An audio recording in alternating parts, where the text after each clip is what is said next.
Assalomu alaykum vatandoshlar.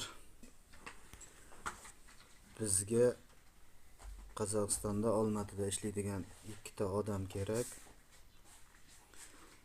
Hatto ikkitasidan bittasi usta bo'lish kerak. Bitta razniy ish, bir kun ichkarining ishi, bir kun tashqarining ishi. Xullas o'zimiz bilan birga biz ikki kishimiz o'zimiz bilan birga yurib ishlaydigan yana ikkita kishi kerak. Ana shu kvartirada yotamiz va stroyka ishlaymiz.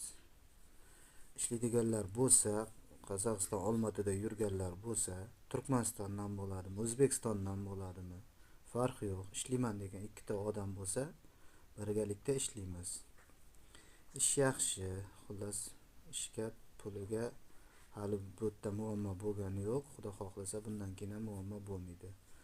Ekranga telefon nomerlarimni yozib ketaman. WhatsApp, Telegram orqali aloqaga chiqinglar. Ismim Qudrat. Sog' bo'lasizlar. Ish izlab yurganlar bo'lsa, tashab qo'yinglar.